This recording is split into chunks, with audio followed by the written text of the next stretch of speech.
What's up? Daniel Mogg here, enjoying this beautiful sunny day in Seattle, and I wanted to throw it back. I was thinking about this interview I did with Saquon Barkley last year for the show QB to QB or QB to RB in this situation that we partnered with ESPN. You guys probably saw. I was just really struck by him. This was before he was drafted, before he had the success. You could just tell within just a few minutes of spending time with him that this kid was going to be a star. Now, obviously, going into this NFL season, he is super hyped. He's on my fantasy team, which I can't wait to watch him and see what he does this year. And when you guys are interviewing athletes, I would just, a couple just quick tip would be really doing your research. I always like to do an in-depth research about someone before I interview them, because you never know the relatability, what nuggets you can find. And so I know that's kind of a 101 tip, but it really goes a long way to help make interviews better, especially with athletes who are kind of asked the same questions over and over. So if you can find kind of different avenues to speak about, you might find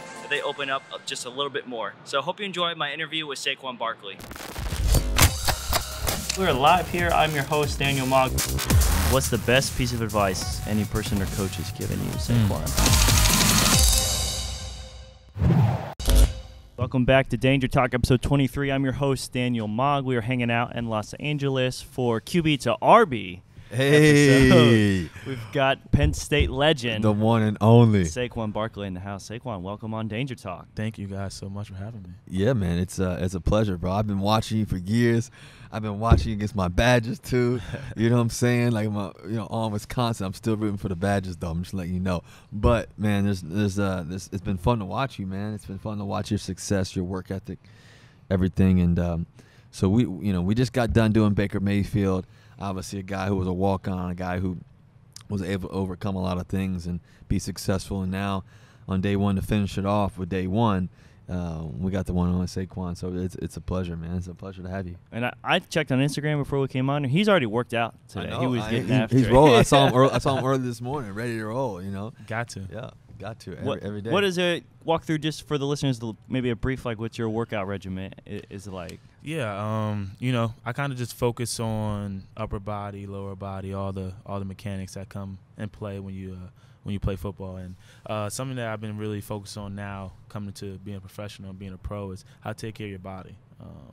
In college, I was just so on lifting heavy and being strong and being fast and being physical.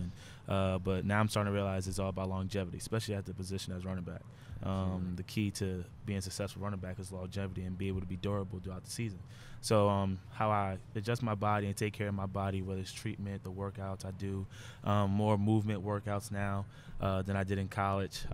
But obviously I have to give credit to my college coaches, because I would not be the type of athlete I am right now without those guys. So you're telling me you're going to be faster and quicker than ever before? Yeah. Yeah. Been able to be at 230, and a lot of people think for a 230-pound back you're supposed to be stiff, and I think one of the best parts of my game is my agility and my quickness, and obviously I can continue to improve there. And that's why I've been doing movements inside the weight room and inside the training room that translates to the football field. That when I'm put in that position, usually it just happens so God-given and just naturally. Now when I'm working on that, continue to get better in that area, it's going to flow even better for me. Now, I know you come from a boxing family. Do you do any boxing as training? Because Russ does some boxing in the off season. That's funny you said that. I actually did some boxing today. You did? For the first time in a while. When I was little, I used to box. My dad used to just throw me out in the street and make me box random kids because, like you said, my uncle, Iran, was a three-time champ. My father boxed a little bit, too, before he got banged up. They thought I was going to be a boxer, but I kind of just fell in love with the game of football.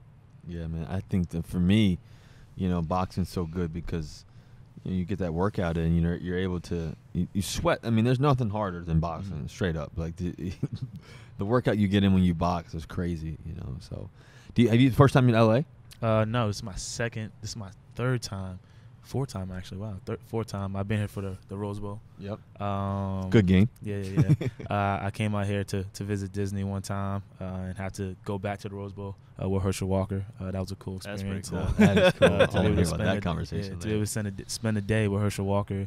Then last time I came out here, Came out here because Baker and those guys out here try to work out with them and chill. And this week, just coming back and, obviously pro day and combine's finished, but the goal is not to make it to the draft. The goal is to be elite in the NFL. So continue trying to work my butt off and push myself to try to be up there with Russell Wilson and those guys next year. What do you think it takes to be elite? In your mind, because I think for the young kids watching out here, and to listening to the podcast, and they're gonna watch QB to QB / QB to RB.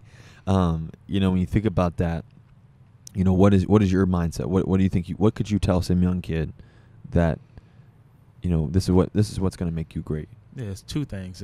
One that you touched on, your mindset, is the mentality that you have, and that's something that I'm trying to continue to grow. One of my favorite athletes of all time is Kobe Bryant. Yep. And obviously he was spectacular on the basketball court, but the Mamba mentality that he had, not only to the game of basketball but life. And I try to apply that to my life and the way I approach my game. And obviously I may never be on that level because it's two different types of sports, and you can be in the gym for 7 hours, and as a running back you might not be able to be on the field for 7 hours. But just that approach and that mentality of wanting to be great, striving to be great, and not just saying it, working with it. And that kind of go hand in hand with the second topic, hard work. I'm a real believer in your work ethic takes you where you need to go. If I look back on my career and my life, how I got to the point where I'm at right now is through hard work, training, pushing myself, pushing teammates, competing. So those are two things that I try to apply to my life, and I'm continue to try to grow because at the same time I'm only 21 years old and I still have a long time to figure it out. But I'm trying to figure it out as quickly as possible. Well, we know you love working out and you love football. What are some of your other hobbies? What do you like to do? Yeah, what's Saquon like to do? Yeah, I'm starting to get on this Fortnite wave. I know, right? Baker said he was too. I'm starting. I'm not any good at it right now. Darius Geis, running back from LSU, kind of introduced me to it. I'm not a big gamer, but I can see why that game is so addicting. So you guys hear that? We got Saquon Barkley, arguably one of the best running backs ever come out of the draft. He's a big Fortnite guy. What you and I need to do? I've just started getting into Fortnite too. Maybe you and I can play a Fortnite game. Let's set it up. And have people watch it on Trace Me. Maybe do something fun. like that. That could be kind of cool. Maybe we can set that up. Maybe. I'm definitely with that. So that'd be down. We also gotta get a workout in together, bro. Let's That's go. what I'm trying to Let's get. go. I'm not gonna push as much weight as you, but you know what? I'll be ready to roll. Got before we get you guys out of here to go tape your segment, we've got a couple Trace Me fan questions. Oh, good. If we don't mind. So if you guys are listening, obviously you guys are listening on listen to the Danger Talk only on the Trace Me app. Saquon Barkley here. We're sitting here in beautiful LA, sun shining at UCLA, and a lot better than Pennsylvania right I bet. now. What are the Trace Me fans got? This is great. We've got a couple. It says Leif Ferg says, how does it feel going into the draft? I know you have worked so hard. What is it like to be living out your dream? Yeah, that's something that you dream about as a little kid. But like I said before, my dream wasn't just to make the draft. My dream was to be elite in NFL and try to be one of the best to ever play. And that's the mindset I have and the approach that I'm going to continue to take. But being able to make it to the draft, that's kind of just giving credit to my family and my parents. My parents have sacrificed so much for me, from moving from New York to Pennsylvania, leaving their family and try to establish a better life for their kids and my siblings, and all the hard work that I put in, all the sacrifices that my family and my parents made for me. That moment is kind of just brings it all together. You're finally getting to the point. You're not at the point where you want to get to, but that's one more step to where you need to go, and that's just a reflection of my parents and how they raised me. That's really good, man. I think about that sacrifice. I think about the sacrifice my parents gave and what that meant, and where I am today. That was everything. Because that taught me how to sacrifice. That taught me how to be dedicated and taught me how to be committed, and do the things I needed to do and have a clear vision. Are you a goal setter? Like, do you actually write out your goals, or what? Yes and no. Mm-hmm. So I've been back and forth. I actually was going to ask you about that later on. What's your view on that? Because I kind of been back and forth.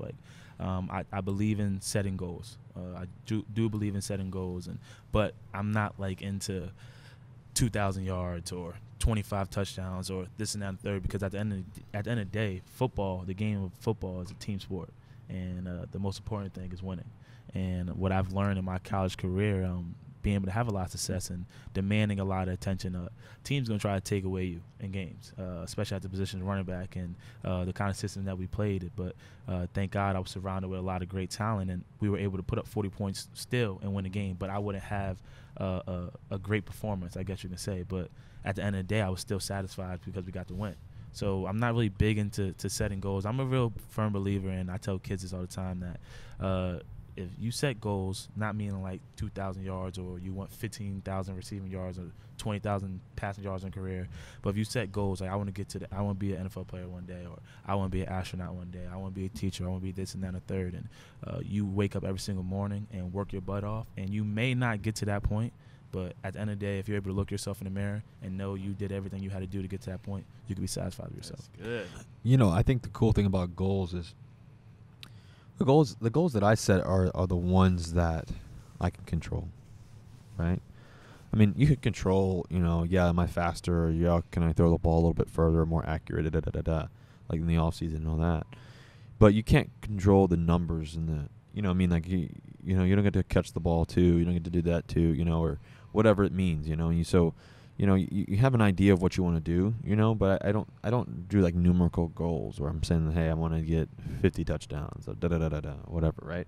To me, it's the goals that I can control, like the things that I can do, my work ethic, my mindset, how I study, you know, the things that I view, you know, that are things that I can control on a daily basis, you know, in my balance in my life. Can I control my schedule? You know, those things are the things that matter and really make a difference. So. That's awesome. Control what you can control. One last question. This is from Alina. She says, what's the best piece of advice any person or coach has given you, Saquon? I've been given great advice over the past couple of weeks, months, years. But something that I've been told a lot is stay true to who you are. That's good. You know, like you said, a big change has come in your life. You were never money hungry before. You were never into materialistic things before. Why now? Because some money coming your way, and you getting, hopefully, God willing, I'm drafted as high as God's plan for me is. That comes with the territory of adding money to your life and more distractions and people coming out of the woodworks. But you gotta stay true to who you are, and you know, believing in that wasn't the reason why you're here.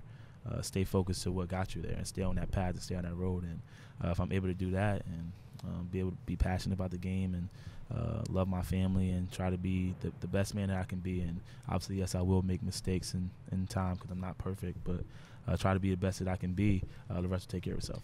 And I think the truth to what you just said is you're really surrounding yourself. You know, surrounding yourself with the right thoughts, with the right vision, with the right goals, with the right people, you know, and I think that's what's going to separate you. And yes, you're going to be faster than everybody else. Yes, you're going to be bigger, and you'll be able to do a lot of things than most running backs and everything else. But the thing that's going to make you have that longevity and have that really impact, you know, you have an opportunity to have impact. And so how do you have that impact continuously? And that's by who you surround yourself with and the things that you surround yourself with and the thoughts. And so you guys are hearing from one and only Saquon Barkley. When people think about preparation, it's a sacrifice. It's something that you have to commit to and believe in.